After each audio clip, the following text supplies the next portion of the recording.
Hello students, welcome to the class. We were discussing in our last class the methods used for concentration of ore. That is the first step in metallurgical process we have completed. That is how to concentrate with various methods based on the type of the ore has to be concentrated. We completed with hydraulic washing, magnetic separation method, froth flotation method, and the chemical method of concentration, that is leaching. So with respect to alumina, bauxite ore, and leaching of gold and silver by cyanide process, we completed. Now we'll try to proceed with our second step in the metallurgical process, that is isolation of metal from concentrated ore.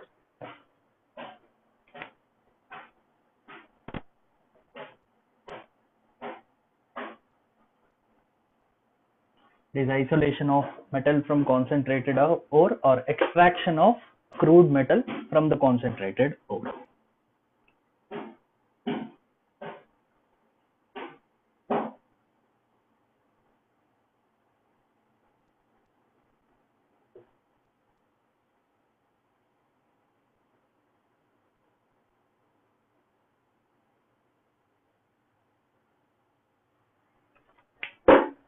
Now, ore to isolate from the concentrated ore, that is metal to isolate from the concentrated ore, we need to convert metal into a suitable form which is helpful for its reduction.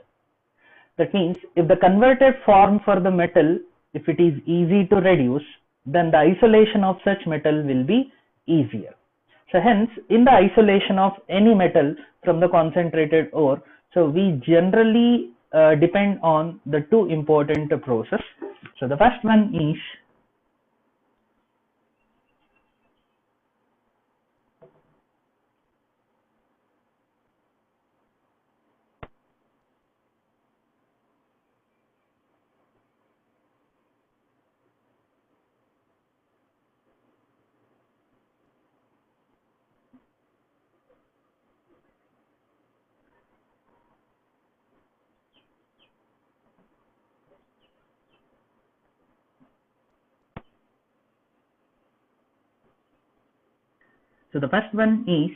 so it is conversion of metal to its oxide form, which is more easier way for extracting the metal. So where the metal oxides are the most suitable form to reduce them into a suitable metal. So by using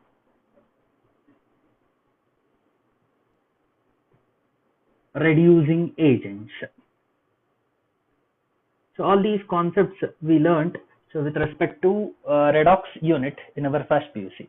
So that is the process of oxidation, reduction, and oxidizing agent, reducing agent. You can recall with those concepts, which will be helpful in understanding this in a better way. Now, so why the metal oxides are preferred? Because metal oxides are the most suitable form for any kind of reduction with the selection of a reducing agent. So reducing agents will be able to reduce the metal from the metal oxide. So hence, to use a reducing agent, first we need to convert the metal in the concentrated ore into its oxide form. So hence, we depend on two kinds of process based on the metal which has to be converted into its oxide. The process is calcination and roasting. So by using these two methods, any one of them, so based on the nature of the metal to convert it into oxide, so we are going to concentrate the first step, that is the conversion of metal to its oxide form. So this is achieved by using two methods. One is calcination and another method is roasting. With suitable example, we'll try to learn both the methods. So these are the methods which are generally used for converting the metal to its oxide form. So metal oxide conversion is easier by selecting these two methods. So how exactly it is performed? Now we'll try to learn with the examples. Now we'll observe the first one. It is conversion to oxides. So how the metals from the concentrated ore, so they are converted into oxides, we'll try to learn now. So as it is said, so it can be achieved by using two types of method. One is calcination and another one is roasting.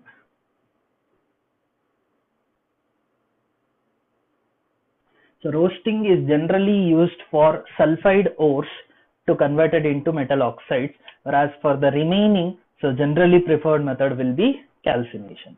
Now we'll try to observe how exactly these two methods are achieved. So we'll start with the first one, it is calcination.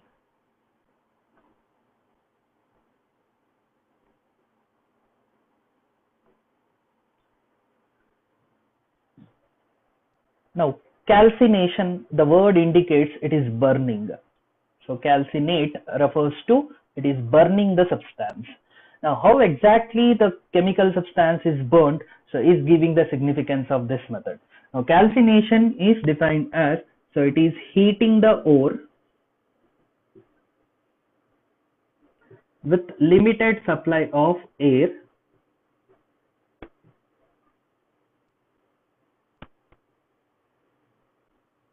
so especially the oxygen is required under oxidation condition. The oxygen of the air will be utilized to convert the metal present in the ore to its oxide form.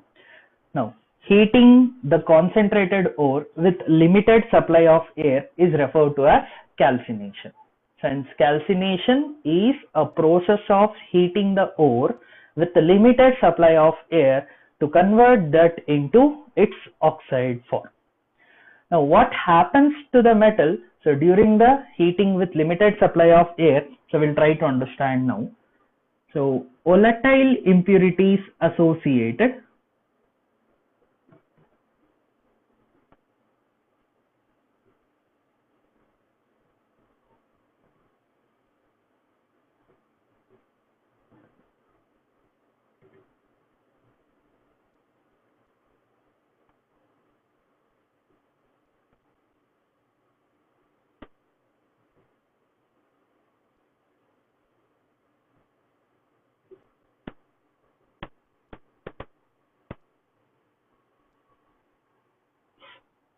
So in this process, what exactly happens is that, so the process of heating the ore with limited supply of air is referred to as calcination. But in calcination, what exactly happens is that whatever the volatile components as impurities associated with the concentrated ore, so that is the metal remaining from that metal, whatever the other elements present, so we'll consider that as the volatile components now. So if that is more volatile in its nature, so with limited supply of air, if you keep on heating, so volatile matter and all will escape from the concentrated ore. So in the process of its evaporation, so metal will be converted into its oxide form. So this is how the calcination is exactly done. Now we'll try to observe few simple examples. So as we have discussed, the hydrated form, we'll take one of the hydrated form, Fe2O3 XH2. So consider this is the ore of iron. So where X moles of water as a volatile component is associated with the ore now. Now if you keep on heating this with limited supply of air, or you can refer to as, if you subject this ore to calcination, now the volatile component associated with this is water. Water present along with the ore is a volatile component, leaves the ore and will make the ore to present in its oxide form. It is Fe2O3 with removal of the volatile component, that is X moles of water. As a result of escaping the volatile complex, that is the volatile matter, the ore now is present in its oxide form, so can be subjected for reduction in the next step, so for its isolation. This is how in the calcination, the metal present in the ore is converted into its oxide form. Generally, the volatile components associated with the ore will escape in the process of calcination. So the other example, you can take any carbonate ores. For example, if we take the zinc carbonate, any carbonate ore you can take. So assume, so we are having an example of zinc carbonate now. If you subject this with limited supply of air, the heating of this in presence of limited supply of air, the volatile component associated with carbonate ore will be carbon dioxide gas. That carbon dioxide gas will escape from the ore and will leave the metal of the ore in its oxide form. That is, carbon dioxide gas will be evolved. So during the limited supply of air, if you heat the ore, and zinc will be converted into its oxide form, a simple oxide, ZnO. Thereby, metal in the ore is converted into its oxide, and the volatile matter carbon dioxide gas so escapes from the ore. So this is how it is done. We'll see one more similar example. We'll take a mixture of ore now. It is CaCO3, and so if we consider the same example, zinc carbonate, or for example magnesium carbonate. Assume one of the ore, carbonate ore, which is a mixture of two chemical substances. So now from both, the carbon dioxide will be the volatile impurity. So calcium will be converted into calcium oxide. Magnesium carbonate will be oxidized to magnesium oxide. In the process, from the two compounds, the carbon dioxide as a volatile impurity will be removed. So thereby, the metal present in the ore is getting converted into its oxide form. Now, if you observe in any example, so the equation shows, so the product of the metal obtained is in its oxide form, and volatile matter associated with the ore is removed from it. So this type of the limited supply of air used, if it is in the heating of the respective ore, then it is called as calcination. So calcination will be the most useful method for converting the metals into their oxide forms. So sulfide ores are not generally converted into their oxides under normal calcination, hence a special type of method is used, so which is roasting, that we'll try to observe now as a second method for conversion to oxide. Hope these examples and the calcination concept is clear. So try to understand this, and after learning calcination and roasting, so try to differentiate them. As points of differences, you remember both. So we'll try to continue for roasting. Now we'll observe the second method of converting the metal to their oxide form. So it is roasting.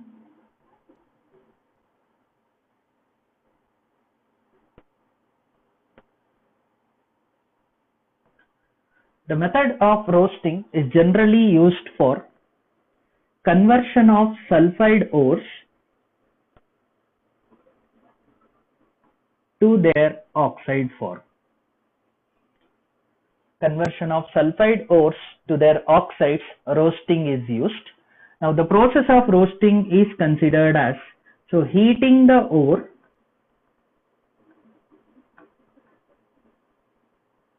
with a continuous supply of oxygen or air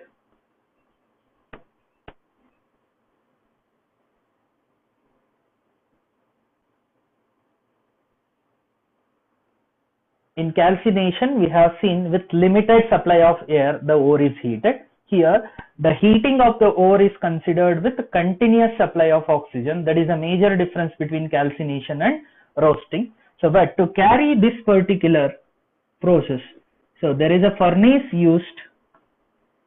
Furnace is a huge vessel, so which is employed for carrying the process. So the furnace used for roasting is reverberatory furnace.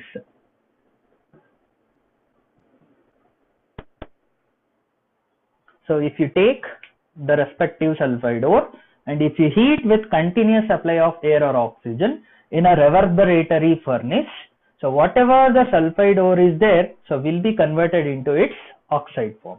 Here the sulfur present in the sulfide ore gets oxidized to sulfur dioxide. In the process, the metal gets oxidized to metal oxides.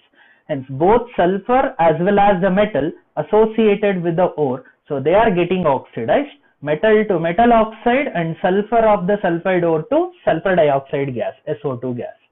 So that we'll try to observe with some simple examples.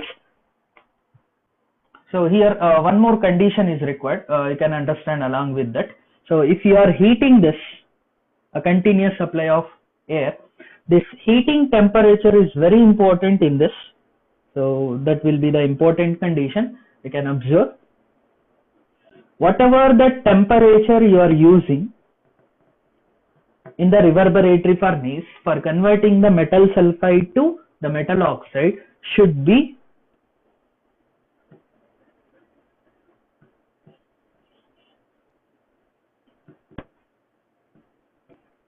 the chosen metal for the respective conversion. So its melting point will be known, and you need to maintain the temperature in the reverberatory furnace which should be lower than the melting point of the metal. This is a very important condition in the roasting process.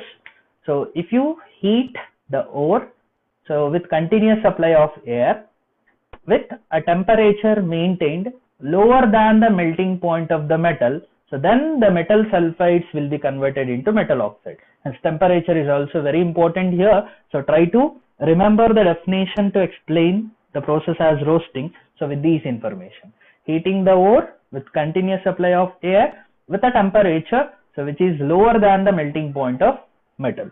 So then only you can see that the metal sulfide is getting converted into metal oxides. Now we'll see some simple examples to understand roasting.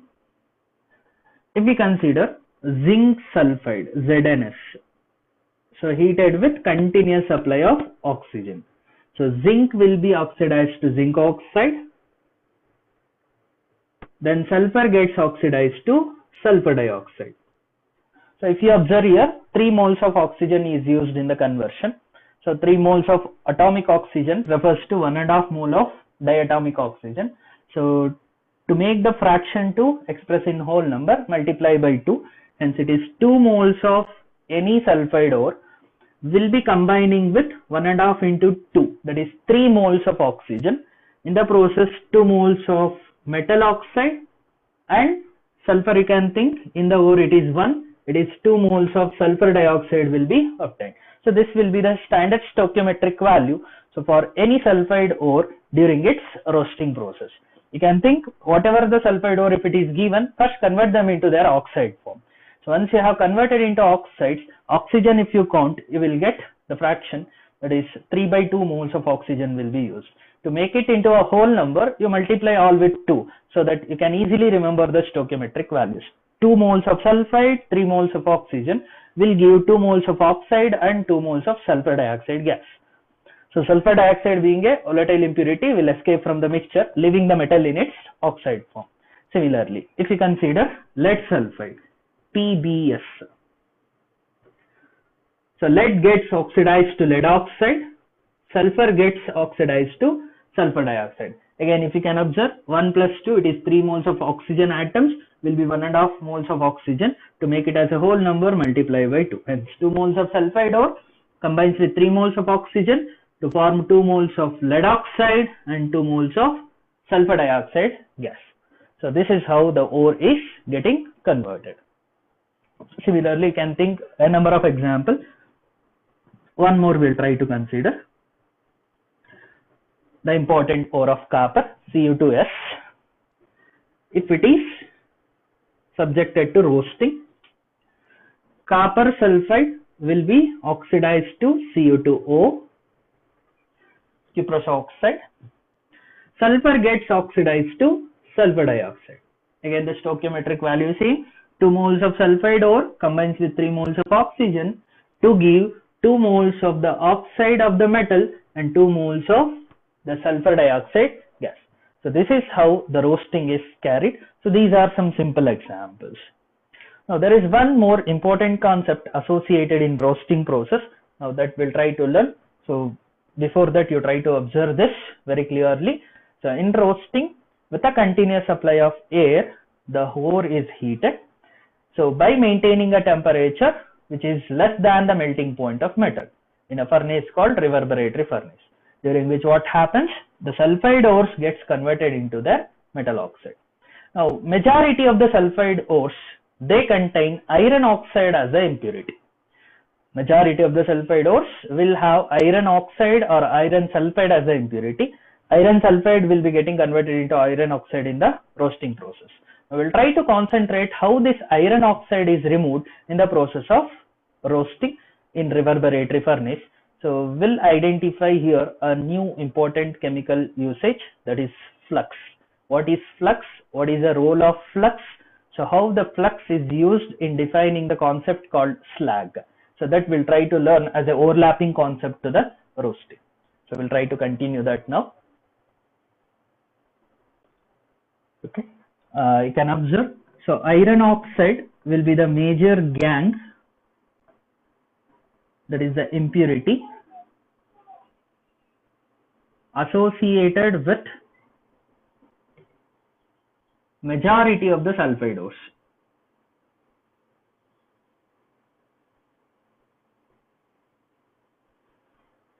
Either iron oxide or iron sulfide. If it is iron sulfide, it is getting converted into iron oxide in the process of roasting. Now the product remained in roasting is iron oxide as a major gang. Now how this gang is removed? So we'll try to understand with the help of the chemical substances called flux. Now here the substance used as flux for iron oxide is silica, SiO2. Based on the gang, the suitable flux as a chemical substance is employed. We will try to understand what is a flux in its definition form. A flux is a chemical substance. Flux is a chemical substance. And what is the role of flux? So we are going to understand in its definition now. So which is a chemical substance which combines with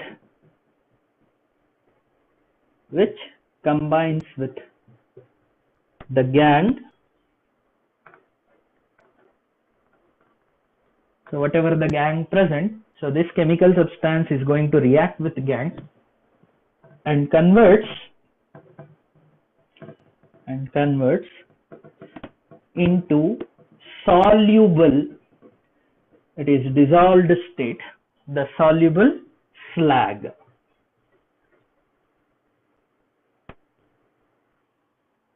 So that means whatever the flux, so if it combines with a gang, it will make the gang to solubilize, and the soluble portion which is formed is called as slag.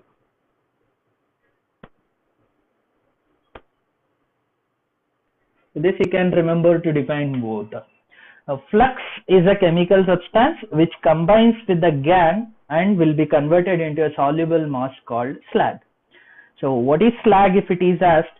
Slag is the soluble mass which is formed, so by combining of flux with gang. So this you can remember. So in simple, now the example of this we'll try to understand. So the major gang associated with the sulfide ores, iron oxide. Now the flux used for removing this iron oxide as a gang is silica in this example case. I will try to understand that equation with the help of this. Now the flux used is silica, SiO2. The gang is iron oxide. The flux by combining with the gang, so I can think it is a symbol, that is the combination reaction of exactly it happens. It is iron silicate will be obtained. It is FeSiO3.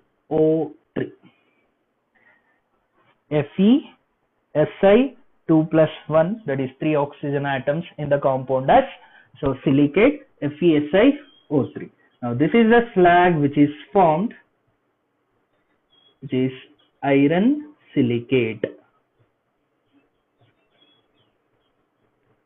The soluble slag formed by combining the iron oxide gang with silica as a flux is iron silicate. So that is the slag formed in the process. So try to remember the definition of flux, slag, and with the example how the slag is formed, so in the process of roasting. So this is with respect to the sulfide ores as the impurity. So based on the suitable gang, the selective flux will be used in the process of any furnace heating. So for example, if you consider the blast furnace, so there we are going to see that the quicklime is considered there, so which is observed from the calcium carbonate. The quicklime is going to combine with silica as a gangue there. So silica will be used as gangue or will be present as gangue. So in the blast furnace method you are going to learn there. So calcium oxide by combining with silica as gangue, so is going to form as calcium silicate, CaSiO3. That is, instead of iron oxide you will be having calcium oxide. So that we'll try to learn. Based on the suitable method it will be there. But in roasting, as sulfide ores are concerned, the majority of the gangue is iron oxide. You can relate the definition with this example. Hope this is clear now. Now we'll try to move to the second important conversion, that is how the metal oxides are reduced by using the reducing agent. We'll try to consider the second step in the isolation of metal from concentrated ore. It is reduction of metal oxide.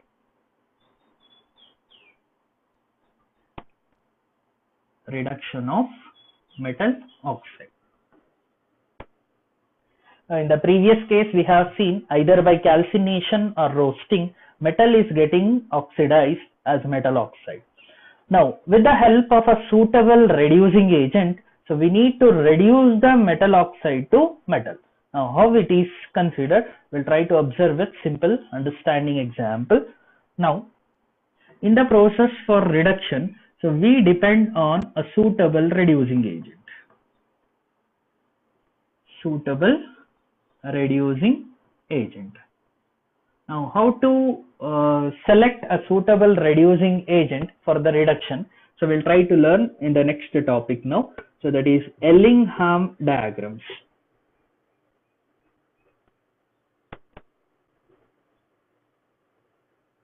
So with the help of interpretation explained from H.J.T. Ellingham in the form of Ellingham diagram, we'll try to observe the conditions there. So how the suitable reducing agent is selected.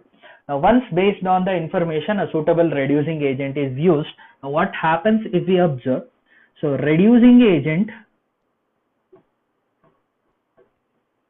which is selected will undergo oxidation. That is, the reducing agent combines with the oxygen of metal oxide.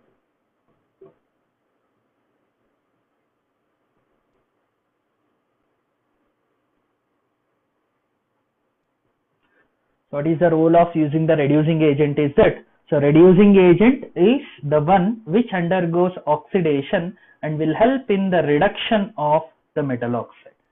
What exactly happens is that reducing agent will combine with the oxygen present in the metal oxide. By combining with that, it undergoes oxidation. Now what happens to metal oxide, we'll try to observe.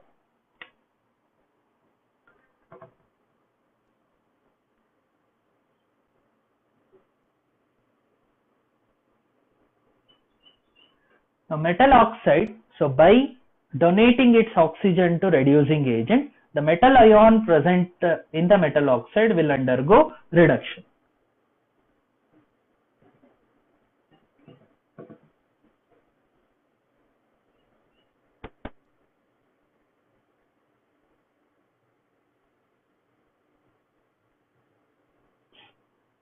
Where plus X will consider the valency of the metal, whatever is the respective valency of the metal. So by gaining such moles of electrons, the metal ion of the metal oxide gains the electron and undergoes reduction. Now this is how the reducing agent is exhibiting its role.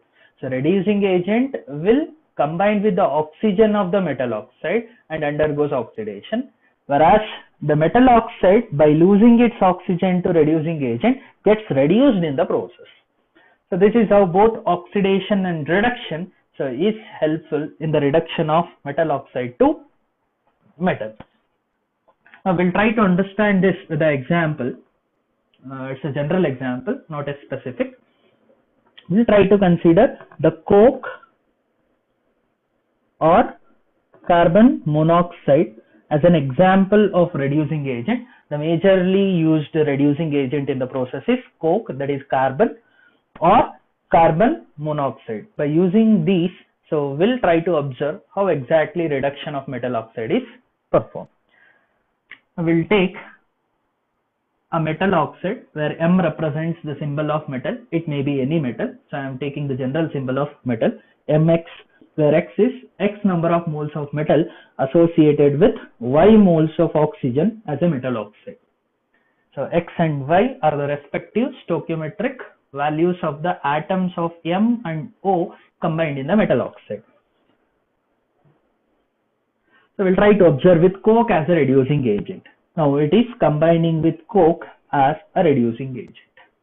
Now the role of reducing agent used is it should combine with the oxygen of the metal oxide. Now, whatever the number of moles of oxygen is there, so such moles of reducing agent will be used in the process, and that gets oxidized. Coke get oxidized to Y moles of carbon monoxide now. By combining with Y moles of oxygen, Y moles of carbon gets oxidized to YCO. And during the process, the metal ion present here in the metal oxide will gain the electron and gets reduced to the X moles of metal. Now this will be the reduced metal. So what is the role of reducing agent? So it undergoes oxidation by combining with oxygen, hence it is oxidized reducing agent. That is, coke get oxidized to carbon monoxide, metal oxide gets reduced to metal. So this is how the reducing agent will perform its function. Now instead of coke, you can assume with carbon dioxide also. For example,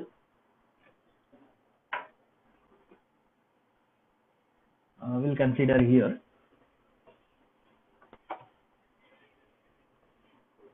Now instead of coke, we'll try to observe carbon monoxide. Some MXOY will be the formula of the respective metal oxide, combining with Y moles of carbon monoxide, so which combines with Y moles of oxygen and gets oxidized to Y moles of carbon dioxide, and the X moles of metal gets reduced in the process.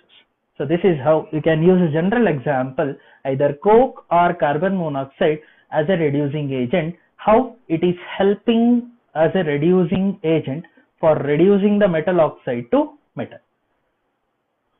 Hope this is clear now. Now we'll try to understand with the thermodynamic principles in this process. So how reducing agent and all it is selected to support that. So we'll try to understand few thermodynamic principles. Then we'll go with the examples used for extraction of metals. So we'll try to discuss that in detail in the coming classes.